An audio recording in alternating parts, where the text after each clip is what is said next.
Marinhas ao abandono. São lugares estranhos, mas de grande beleza, familiares, a que se regressa vezes sem conta, até para colher pequenas plantas. Conhecida como erva das saladas, a salicórnia dá bom paladar ao tomate. Pode ser misturada na massa do pão, moda recente que Aida Rodrigues adotou. Na juventude, foi tiradeira de sal, como tantas raparigas do seu tempo. É uma especialidade sua, a broa com salicórnia.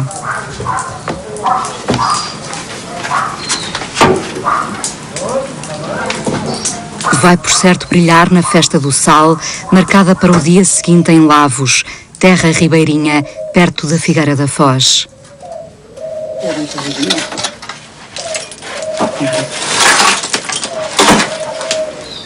E ali passei os bocadinhos de salicórnia, então, Gil. Até fica com um bom aspecto. No estuário do rio Mondego, as salinas da margem norte foram as primeiras a desaparecer. Restam algumas no centro e a sul, como em Lavos. Dia de festa na Marinha Corredor da Cobra, entretanto convertida em museu. Celebra-se a safra à moda antiga, vestidos a rigor e descalços como Aida. As rasas, quando cheias, podiam pesar mais de 20 quilos, num vai-vem constante. Carregar o sal era tarefa das mulheres. A Marinha está transformada em palco da memória, embora, na verdade, ninguém queira o passado de volta. O marnoteiro e a salineira compõem a imagem emblemática do salgado da Figueira da Foz. A extração do sal marcou ao longo de séculos a costa portuguesa, banhada pelo Atlântico. Na foz dos rios, como no Mondego, a safra nunca foi suave. Nem ameno era o sol de verão, sob o qual várias gerações contribuíam com o seu salário para o sustento da família. Esta vida das salinas foi uma vida sempre muito sacrificada. Tirámos 2 horas numa, ganhámos 10 escudos. Depois íamos tirar outra, outros 10 escudos. Sempre naquela luta, mas a correr descalças, a correr. Depois íamos para o sal, tirar o sal das casas, para os barcos, ou depois dos barcos iam para os armazéns. Aí ganhámos já 15 escudos. As salinas foram armadas junto ao mar, mas em zonas recuadas, pois as neblinas matinais não favorecem a cristalização do sal. Eram os esteiros do rio que permitiam a ligação natural entre o Salgado e a cidade, situada mais a norte. Íamos descalças para a Figueira, depois a polícia, quem estivesse descalça na Figueira, pagava 25 tostões, a gente tínhamos que comprar uns sapatitos de borracha e depois os sapatos arrebentámos e levámos uma na mão, por isso é alto. Vocês têm que pagar 25 tostões. Ah, senhora polícia, então eu não tenho dinheiro para a caminhonete. Para os que andavam descalços na labuta pelo sustento, a cidade era outra coisa. Ligada à pesca e à construção naval, a Figueira da Foz fora entretanto convertida em uma elegante estância balnear. Na primeira metade do século XX, a vida mundana girava em torno da praia e do casino que atraíam famílias abastadas, muitas delas espanholas. Boas fortunas tinham sido geradas pelo negócio do sal e pelas indústrias de conservação do pescado. As salinas pertenciam aos donos da terra, mas a extração do sal estava a cargo de alguém que sabia do ofício, o marnoteiro. Começámos em maio, em fins de abril, e era até setembro. Depois acabavam as salinas, né? E depois estragava-se tudo com a chuva. Depois ficava até o outro ano tudo alagado, com água. E depois tirámos a água para o rio, que ia para o mar, e depois já começámos a fazer as limpezas na salina. Naquele tempo era muito dificultoso em tudo, para arranjar umas salinas, e eles exigiam muito os proprietários. Os proprietários tinham sempre mulheres, pessoal durante o ano, e o marnoto e a mulher obrigavam a andar a trabalhar o ano todo, fora das marinhas, quando acabava as salinas. Obrigavam a mulher do marnoto a ir levar os lombos ou se não tivesse lombos, quando matava o porco, uns frangos caseiros. E às vezes eles sem dinheiro tinham que arranjar essas coisas para eles. E quem não tinha lombos, quem não matava o seu porco, eles tinham que comprar ao vizinho próximo para dispensar os lombos para ir levar, ou os frangos caseiros.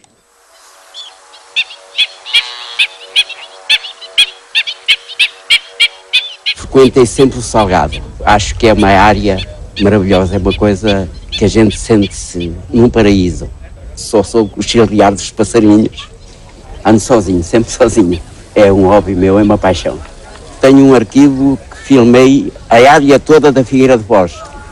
Isto é um trabalho, exige um trabalho muito árduo, muito duro. E ninguém quer vir para isto. Há os velhotes que ainda vêm cá e a Câmara teve a boa ideia de comprar esta salina.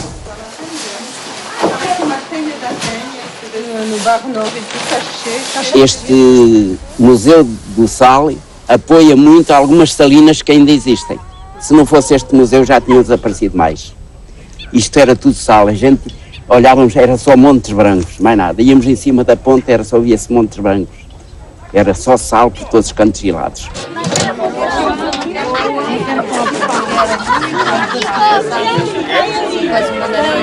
É triste especialmente para quem é da Figueira e quem vive na Figueira já de longa data, é passar a ponte e perceber que de ano para ano, não é? Vindo da margem norte para a margem sul, que de ano para ano o espetáculo, o cenário de paisagem que nós vemos praticamente está parado. Nós tínhamos os chamados jardins de sal. Isto é uma atividade muito mais agrícola, não é? Do que ligada ao mar.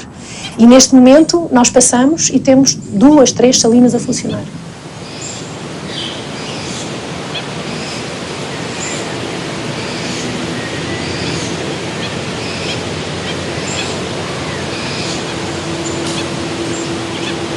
Os armazéns da Figueira têm uma construção muito típica, muito marcada, que é própria e característica apenas da Figueira da Foz. Nós não encontramos isto em lado nenhum.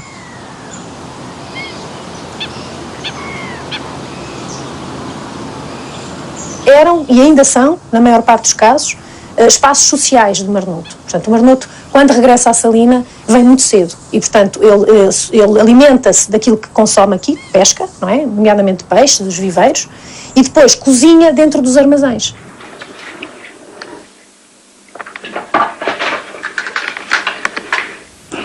Estas são imagens amadoras recolhidas nos anos 80.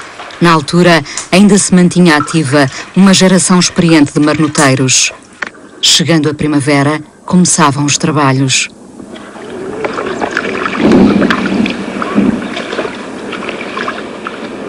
O primeiro passo é retirar os limos e outras impurezas dos compartimentos.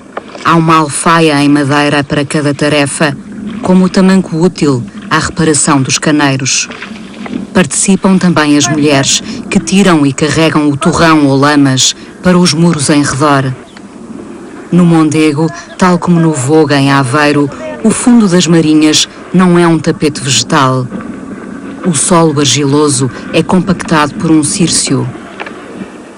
O fundo está quase branco no final, impermeável às infiltrações de água doce.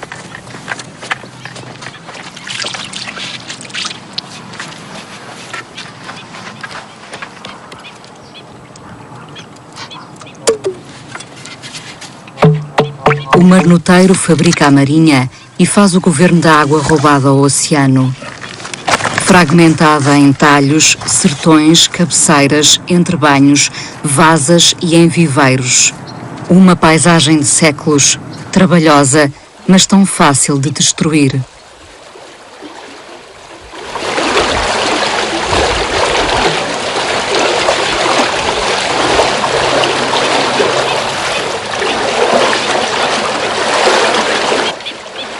No final dos anos 80, fundos da União Europeia permitiram a fácil conversão das marinhas em tanques de peixe. Foi o que fez Alberto Ferreira, o americano. Imigrante regressado dos Estados Unidos, comprou salinas que converteu em viveiros fundos e com arejadores para impedir a formação de algas. O negócio prosperou. Entre robalos e douradas, chegou a tirar 7 toneladas por semana. Mantém ainda 18 tanques. Mas já nada é o que era. Nos últimos anos, aumentou o custo das rações e a concorrência no mercado de robalos e douradas de viveiros gregos. Olha, eu vou pegar. Este tem menos peixe. Quanto é que tem aqui de peixe? Aqui deve ter 1000 quilos. Aqui nestes grandes deve ter 1000 quilos. Agora naquele lá embaixo deve ter lá umas 3 toneladas. E vende como? Vende a um grossista de... Vende a um grossista aqui, um amigo meu, que é o Paixão. Vende-lhe 500 quilos, 300 quilos. Agora, porque quando chega ao inverno, querem só 100 quilos. Não há... Está a ver como ficou agora o terreno deles lá irem ao fundo. Pescado. Misturam isto tudo. Isto aqui, o rio, a água do rio entra por aqui, não é? A água do rio entra ali, que é aquele canal que tem 500 metros, e depois tem estas comportas aqui que entra, e depois tem as comportas de lado, que faz a renovação e sai para a rua para o outro lado. Isto era tudo uma antiga marinha? Isto era tudo antigas marinhas. Aqui eram 4 marinhas aqui. Nesta área aqui havia, e estavam a trabalhar, era a única figueira que havia na figueira, no Salgado, era aquela que está ainda lá está. Ali havia muitas casas, foram caindo, porque tinham que ser reparadas. Havia aqui umas 7 casas, que tudo levava sal antigamente. Mas isto da piscicultura já deu mais dinheiro do que dá hoje? Sim, sem dúvida nenhuma. Por isso vê-se que as pessoas estão a largar. Então as pessoas estão a largar.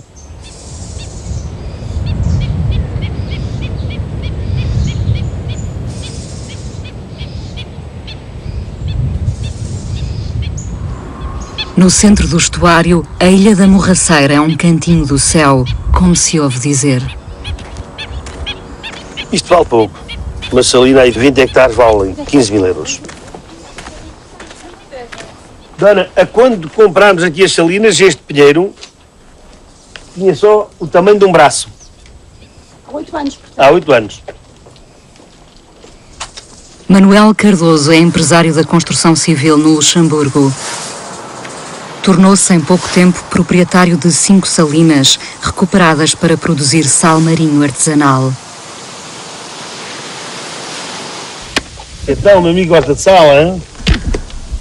De certa maneira e em certa medida, mas não muito. Então, qual é o sal que aplica nas suas carnes, nos seus grelhados? Nos grelhados aplico flor de sal, como é óbvio. A diferença do sal em si não é nenhuma. A estrutura dos cristais de sal é que é diferente da flor de sal para o sal propriamente dito. A flor de sal obtém-se nesta primeira camada, que é o sol aquece a água e o vento evapora a água, produz-se esta camada de sal-flor acima da água, que é apanhado como um peneiro e depois é seco e é embalado.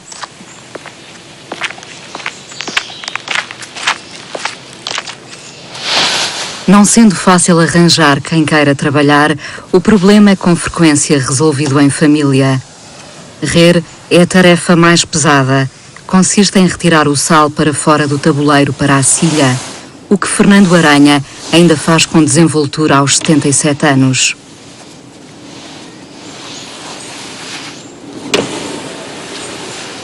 É o mais experiente entre os 5 marnoteiros da empresa de Manuel Cardoso, por norma ausente do país.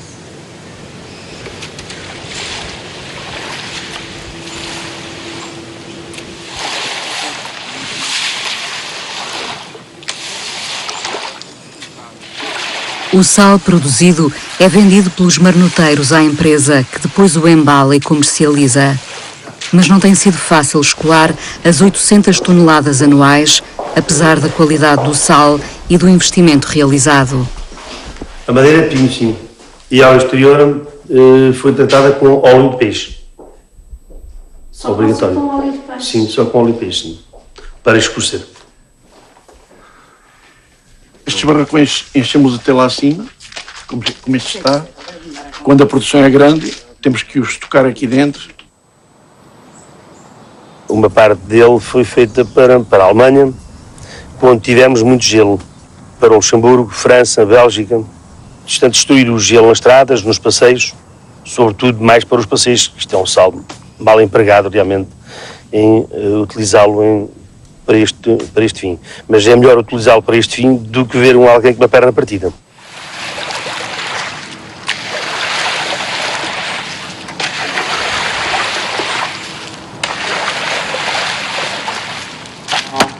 Isto é uma maravilha de sal, isto é coisa boa. O sal grosso e o sal fino é dos marronteiros. Há muitas salinas por aí. Há sal por aí muito bom, mas também há outro muito fraco. Portanto, não é das salinas, ninguém diga que é das salinas. As salinas não têm culpa. Culpa até é que ele anda a trabalhar. Cada um já sabe o que tem à frente e tem que se jogar, não pode estar a olhar para o serviço. Tem que se atirar ao serviço e fazê-lo. Porque se não for assim, se a gente estiver com medo do serviço, o serviço não anda. Eu chego aqui mais a minha filha em 2 dias, reio isto. Isto é pesado, é muito violento.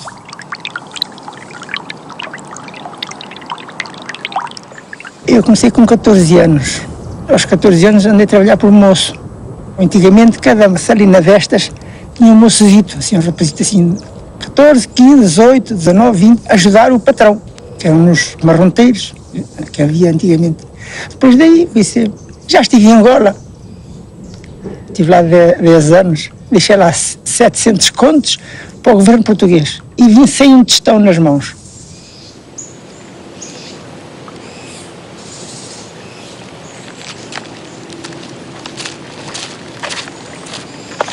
Debaixo de calor, atento aos ventos, fazendo o tempero das águas, vigiando o cristalizador, onde por fim o sal do oceano se deposita como uma recompensa. A maioria das pessoas imaginará que para fazer sal é preciso água salgada e evaporá-la. Demonstra já essa tal atitude de olhar para o produto como sendo um produto completamente banal, quando de facto não é. Portugal é um país muito curioso do ponto de vista geográfico, aquela quase dicotomia entre o Atlântico e o Mediterrâneo. E nas salinas isso também se verifica, curiosamente, porque nós temos uma tecnologia que lhe podemos chamar atlântica ou do norte, que em Portugal está representada na Figueira da Foz e em Aveiro, e depois temos uma tecnologia do sul, que começa a aparecer no Tejo, no Sado e no Algarve, que está muito mais próxima do que são as tecnologias que existem também no Mediterrâneo, e aquelas do norte que eu referi, da Aveiro e Figueira, estão muito mais próximas do que existe, por exemplo, no oeste de França. Navios carregados de sal, da Tunísia e de Marrocos, acostam com frequência em Aveiro, o que aflige João Cascais, um dos últimos marnoteiros da ria. A força das marés tomou conta da extensa lagoa de Aveiro. As marinhas eram ilhas dentro da própria ria. Como os muros não foram defendidos, entraram em colapso uns a seguir aos outros. O importante salgado de Aveiro está em parte submerso e talvez perdido. Não é de verão que faz muito mal, é o inverno. O inverno, quando vem, as marés vivas como agora, e depois vento aqui do sudoeste, vento mareiro, marés vivas, as marés atiram aí como se não é brincadeira. Eles lá no livro dizem 3,20 m, 3,40 m, 3,70 m, mas o pior é quando está temporal, o tempo é que manda na maré, não é o livro que manda, é o tempo. Se tiver vento norte, as marés mantêm-se mais ou menos no que está no livro. Mas quando um vento salta para aqui, vai tudo na frente. Por isso é que as marinhas acabaram todas também. E depois os patrões, os donos, arrebentam um buraco, custa muito dinheiro. E depois eles já não queriam gastar esse dinheiro e acabou. Os velhinhos já morreram, os novos herdeiros deixaram ir tudo, pronto, acabou tudo.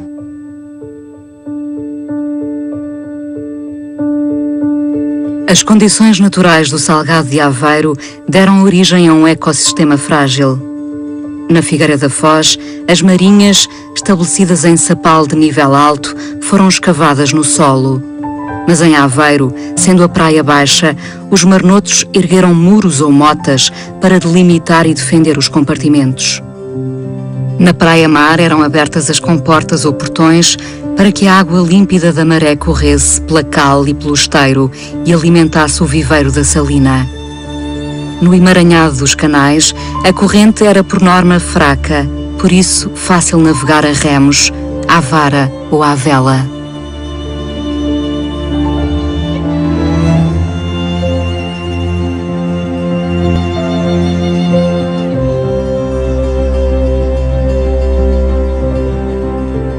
Na foz do Voga, a fonte de sustento das populações ribeirinhas resumia-se ao peixe, ao sal e ao moliço.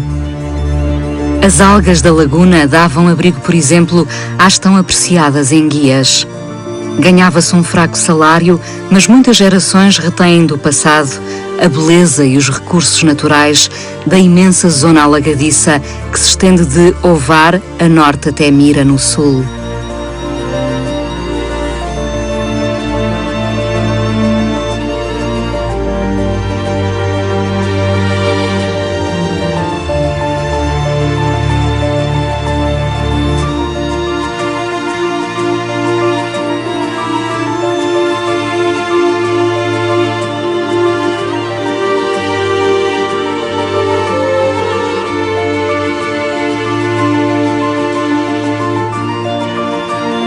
Em meados do século passado, contavam-se pelo menos 300 salinas ativas. Agora restam 8, sendo que apenas 2 têm acesso de barco.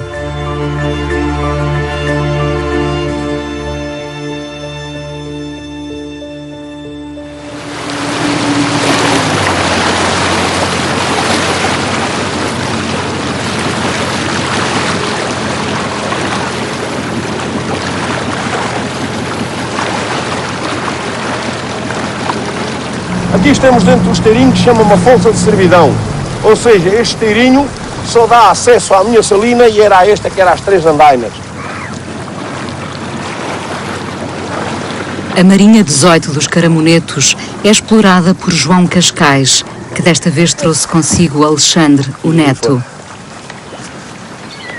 Em ano bom, com a ajuda do genro, conseguem-se 300 toneladas.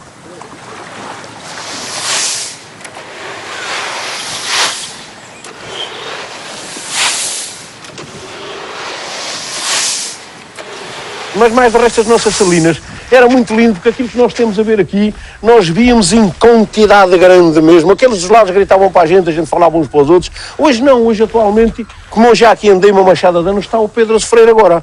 Anda aqui sozinho. Se ele der qualquer coisa, só se ele tiver até uma à mão, se não fica aqui. Anda sozinho, ele está no meio de uma ilha sozinho. E antigamente não, tínhamos cheio de gente por todos os lados.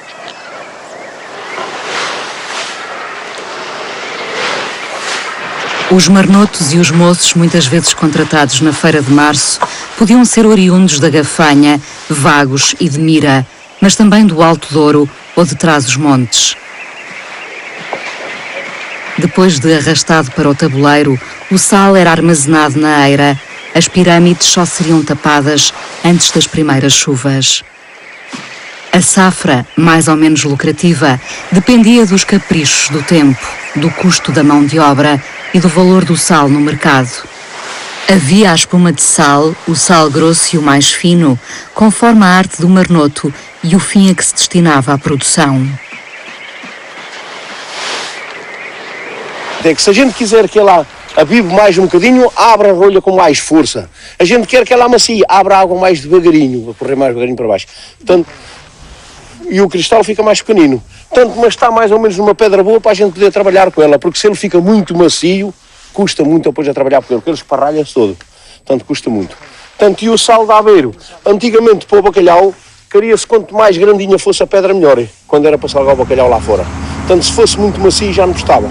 O sal se fosse muito macio, que é ser fino, ou encontrar porque o peixe ainda vinha molhado, porque era salgado em alto mar, o sal desfazia-se logo, portanto o sal tinha de estar num cristalzinho maior para se aguentar algum tempo sem derreter todo.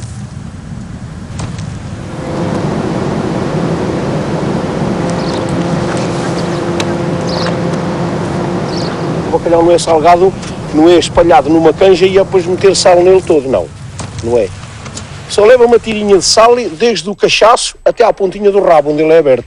Só assim por direita a espinha leva uma tirinha, que é ser mais largo no cachaço e ia morrer numa tirinha estreitinha no rabo. E depois leva outro bacalhau em cima. A moira, conforme vai derretendo o sal, a moira vai caindo às badanas do peixe. E vai conservar o peixe todo conservadinho, que ele quando chegava aqui nem sal tinha, vinha colado um ao outro. O sal tinha desaparecido e o peixe colava um ao outro. Portanto, aí estávamos a rica conserva de bacalhau antigamente.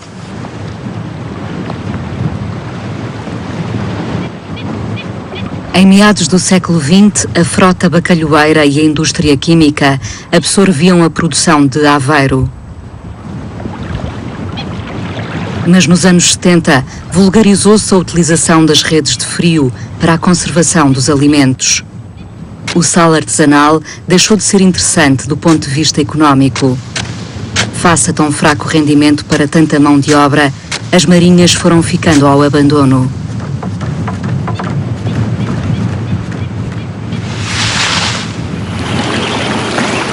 Algumas motas perduram.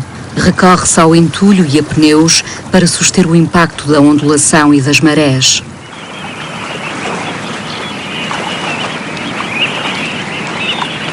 Os marnotos ativos desconhecem como funciona o mercado de consumo. Vendem por norma o sal a grossistas. Para os homens da Ria, seria bom proibir a importação de sal estrangeiro, melhorar os acessos, proteger de forma eficaz o salgado de Aveiro. A praia-mar na Boca da Barra é às X horas, mas aqui é 1 hora mais tarde. Portanto, a Boca da Barra pode ser às 3, mas aqui em Aveiro é às 4. Portanto, 1 hora mais tarde. Portanto, a plenitude é isto. Mas se a água viesse devagarinho pelos canais, a plenitude que é que a praia-mar acabava, ela começava a andar para trás e ali nunca fazia a plenitude que fez à Boca da Barra. Porque depois já começava a andar para trás. Assim não, está tudo aberto, a plenitude faz na Boca da Barra, faz acolá. E acabou. E vai tudo ao fundo, é direto. Porque a água era trancada, por exemplo, se a gente abrir uma mangueira grande e deixar correr a água, é muito mais, enche mais, parece o tanque que for uma mangueira pequenina, ou não é? Portanto, é o que está a acontecer. A mangueira é grande porque está tudo a correr direto. Se ela corresse só por dentro dos teirinhos, demorava muito mais tempo. Portanto, já não fazia uma praia-mar tão grande. Então, qual será o futuro da sua ilha aqui? O futuro da minha ilha é isto acabar tudo.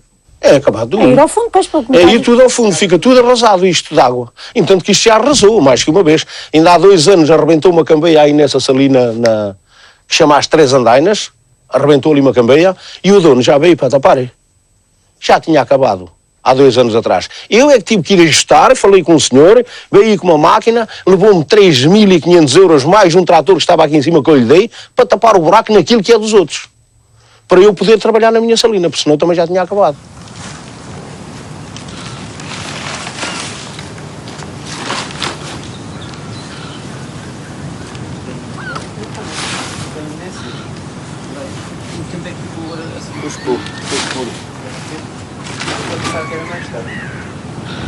Eu sei que há vários projetos internacionais relacionados com as rotas do sal, que envolveram vários parceiros. Agora, os proprietários estão aí, eles têm que provar, por exemplo, que ainda possuem, que aquilo é deles, que aquelas áreas que estão submersas são deles. Por outro lado, alguns até querem produzir e até existem alguns planos. Os custos são enormes. Das duas, uma. Ou há esse regime de proteção, que eu não sei se terá algum sentido, porque se não compensa economicamente, tem que se pensar de que ponto de vista é que compensa. Mas há um que eu sei. Nós estamos na era do verde. Por razões ecológicas ou dos próprios ecossistemas, é importante.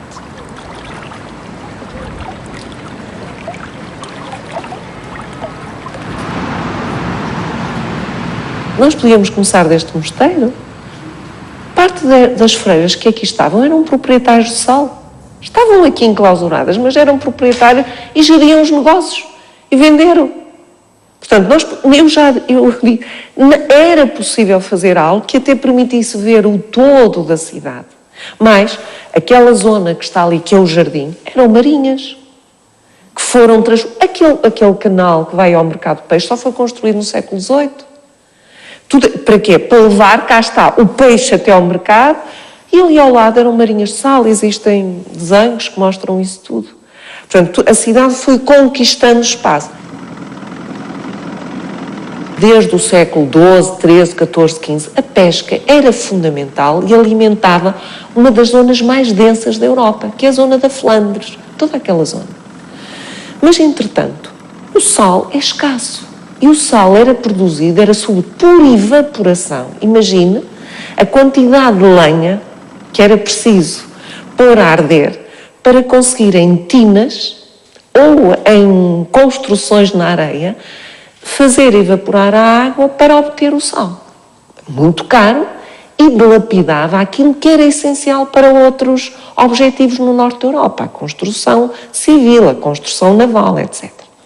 Quando começam a vir mais para sul, e Bruges é muito importante, quando começam a vir mais para sul, começam a encontrar zonas onde se produzia sal.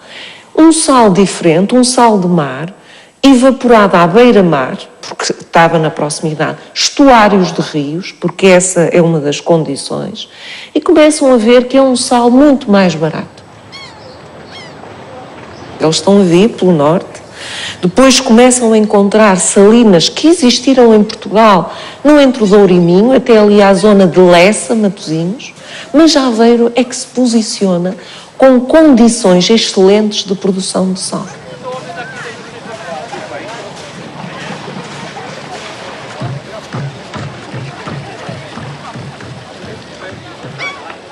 Aveiro manteve importância, mas o ecossistema era frágil. A miúde havia problemas com a comunicação da ria com o mar. A laguna chegava a fechar por completo, o que só foi resolvido no princípio do século XIX, com a fixação artificial da barra na zona que hoje se conhece. As obras no porto vieram permitir a defesa das marinhas, que no interior da ria se expandiram.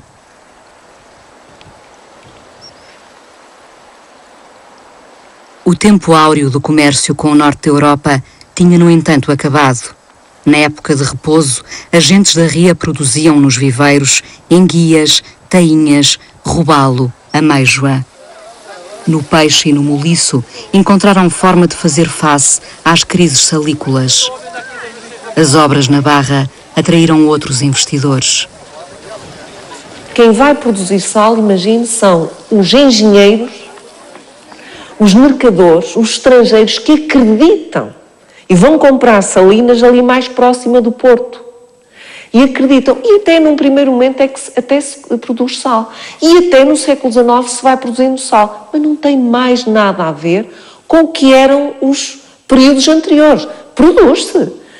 O sal de Aveiro vai estar na exposição universal em meados do século XIX. É, mais do que tudo, vou-lhe dizer, é uma memória que se criou, construiu uma identidade reivindicadora. Mas a produção de sal passou a ser residual. Mesmo no século XX? Mesmo no século XX.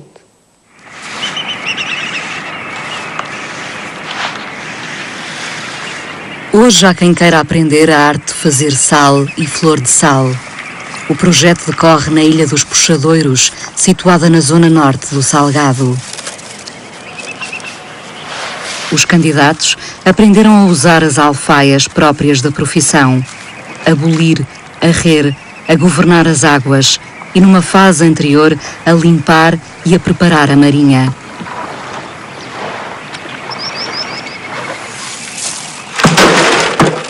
Trata-se de um curso profissional com estágio pago, subsidiado pelo Estado, em colaboração com a empresa proprietária da salina.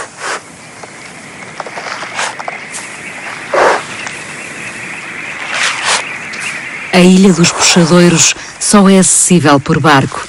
Todos os que aqui trabalham estão isolados na ria, tendo muitas vezes que pernoitar no tradicional palheiro de madeira.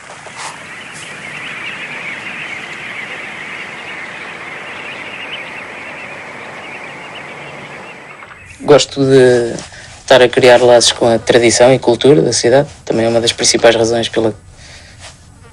porque estou cá. E não me preocupa minimamente. Era capaz de ser marmoto para o resto da vida? Não digo que não. Gosto desta atividade, não é tão pesada como pensava que seria. Na escola há pouca divulgação e promoção aqui das salinas. Nós, ano passado, tínhamos um projeto que era mostrar às crianças como se fazia o sal e chegámos à conclusão que a maior parte das crianças não sabiam como é que se formava o sal. Aqui em Aveiro? Aqui no distrito de Aveiro.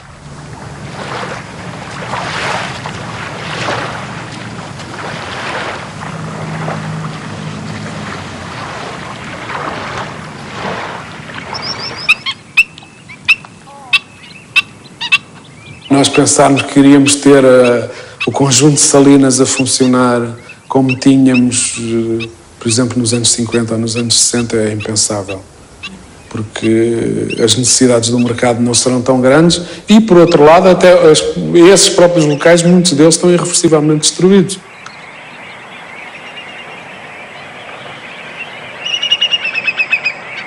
Finais dos anos 30, houve alguns proprietários de Aveiro que começaram a comprar salinas no Sado.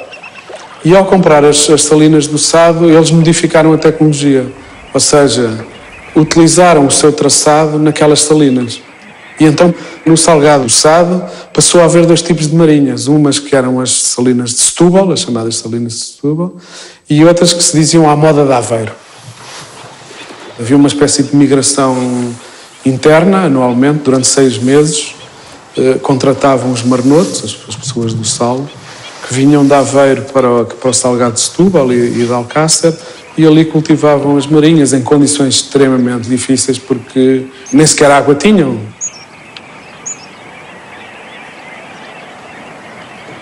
No Rio Sado, as marinhas confinavam com sobreirais, herdades e cotadas.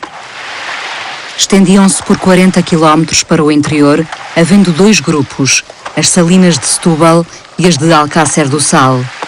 Nos anos 80, estavam em franco declínio, altura em que foram recolhidas estas imagens.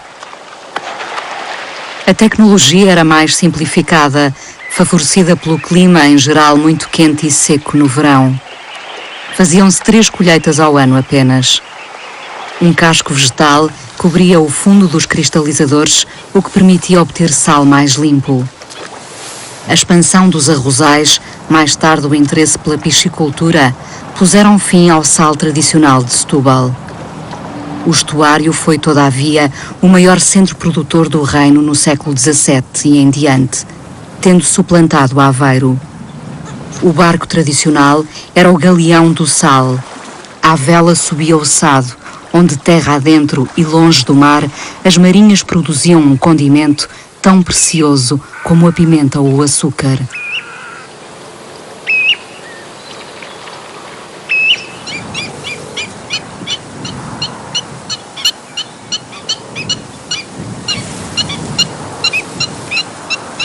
Boa parte das marinhas está abrangida pela Rede Natura 2000, que protege habitats e espécies na Europa.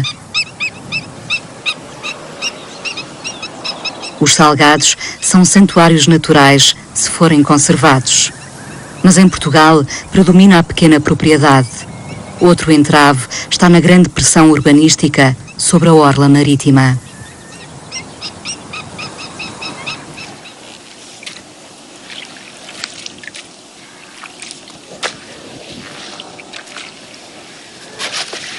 Na foz do rio Guadiana, junto à fronteira com Espanha, o salgado tradicional de Castro Marim sobreviveu ao desenvolvimento turístico do Algarve por ser uma zona afastada da costa. Em torno da flor de sal, mais rendível, alguns pequenos produtores recuperaram velhas salinas à procura de um filão de negócio.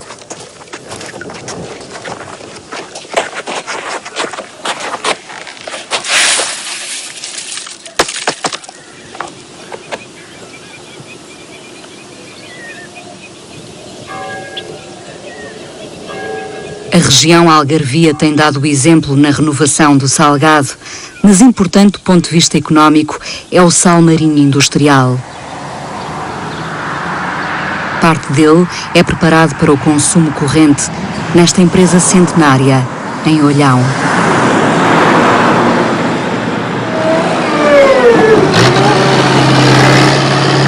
A marca é portuguesa, porém a empresa não tem salinas próprias. O sal marinho é comprado a produtores algarvios que usam processos mecânicos na extração. Como não é suficiente, há que recorrer à importação de sal do Atlântico, proveniente de Espanha.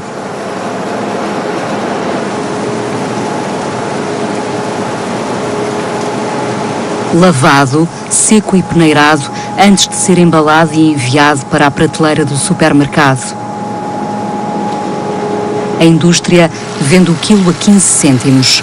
Em certos casos, a embalagem chega a valer mais do que o próprio sal.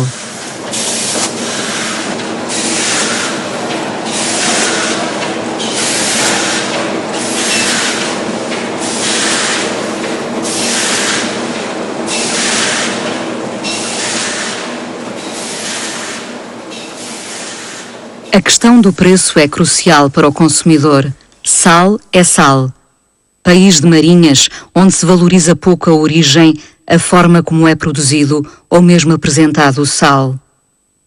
E, no entanto, há diferenças no clima, no solo e no método.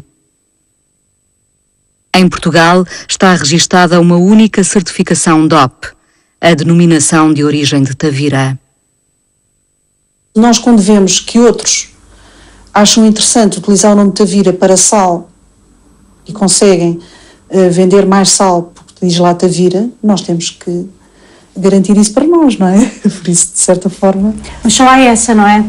Podia haver Castro Marim, podia haver Figueira da Foz, podia haver Aveiro... Sem dúvida, isto depende da iniciativa, não é? E de facto, muitas vezes, embora o Estado possa estimular a que surjam esses interesses e essa em volta do registro, tem que haver pessoas que agarrem e que de facto vejam isso como interessante.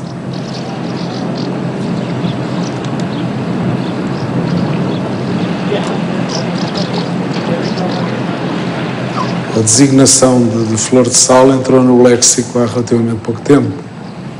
Ela é importada de França. Os franceses tradicionalmente produziram-na sempre, mas também num determinado período valorizaram-na muito.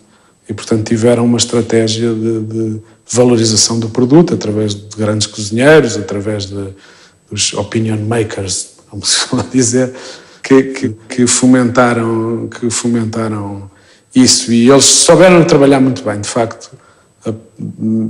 Finais de 70, princípios dos anos 80, eles tiveram uma estratégia de valorização para as salinas tradicionais, porque eles, sobretudo no oeste de França, na área da Guérande, a situação das salinas também era muito má, começava a ser muito má, mas houve uma estratégia um pouco integrada também entre a administração local e as regiões e os produtores, a Comissão Europeia até, e isso permitiu alguma valorização, muito também à custa do interesse paisagístico das salinas, do interesse natural das salinas, do interesse histórico das salinas.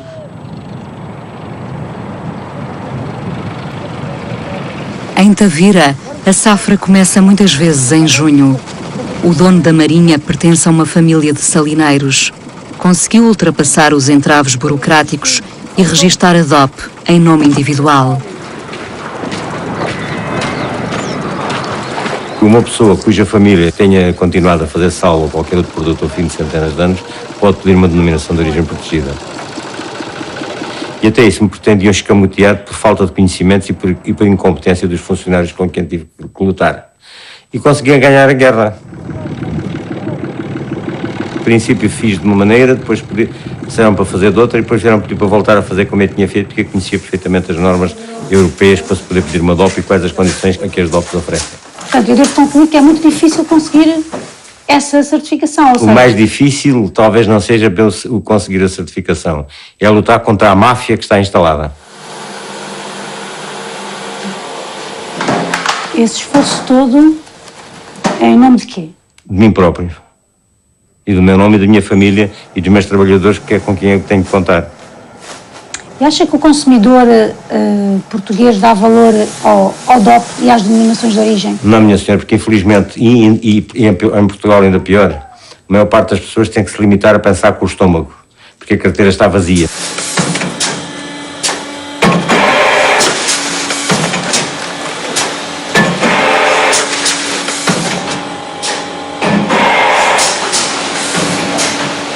Est-ce kilo est bien?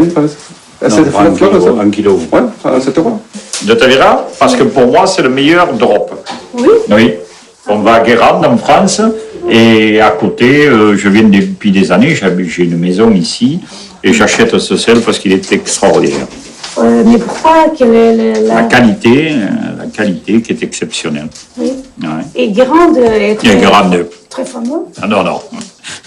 Ne pas comparer Guérande avec ceci. Ça n'a aucun lieu de comparaison. C'est extraordinaire. A senhora está a ver aqui estas lâminas? São lâminas grandes, parecidas com os cristais grandes que a senhora ali tem dentro da salina no fundo. A senhora joga os dedos a isto e isto vai sem pó. Se fizer isto aquelas lâminas que estão no fundo dos talhos, que é o sal de fundo, não desfaz. E como é que vende a flor de sal? Oh, minha senhora, 4 a 5 euros, mas isso é uma quantidade mínima relativamente ao outro sal. É fácil escoar o sal, vender o sal? Não, minha senhora, não é porque há muita traficância no mercado. Isso quer dizer traficância... Se vende sal, muito flor de sal, etc, etc. Concorrência é uma coisa que achamos de gente leal, decente e honesta. Traficância são indivíduos abutres que se instalaram às salinas a trabalhar em industriais e artesanais ao mesmo tempo, há salinas que deviam estar fechadas e estão em aberto, há salinas que não são limpas, etc, etc.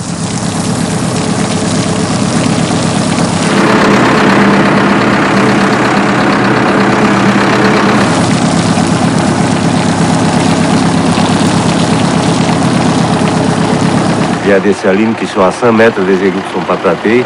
La loi oblige, je vais faire la loi, je sais bien ce que j'ai fait. La loi oblige de...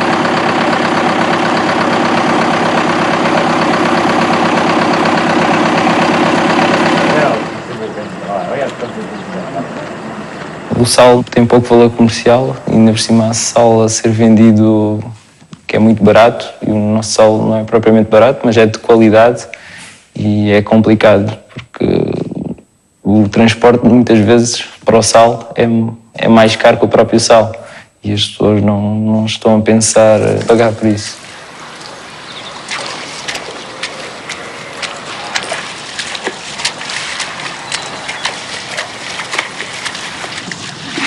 O princípio é sempre o mesmo: fazer circular a água concentrando o cloreto de sódio. Pelo caminho vão ficando os sais indesejáveis.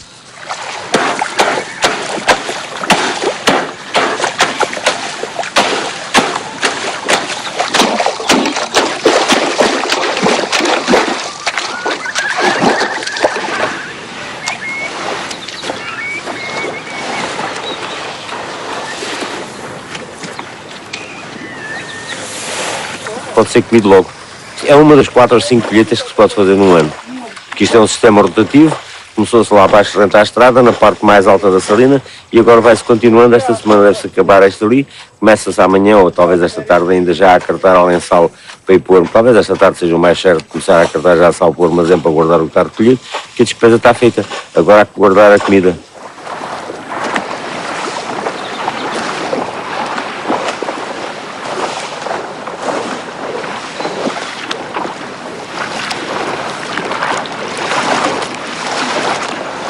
Fui crescendo aqui desde pequenino, foi aqui que aprendi a andar, foi aqui que tinha um cão que tomava conta de mim para não deixar cair água, porque isto aqui era tudo muito fundo e muito estreitinho. A salina nesse tempo era uma coisinha pequenina, só com uma escassa centena, 2 centenas de talhos. Segredos? Não tem segredos. Eu sou tão preguiçoso que utilizo a água do mar e o vento, o sol e o vento, e a natureza trabalha para mim.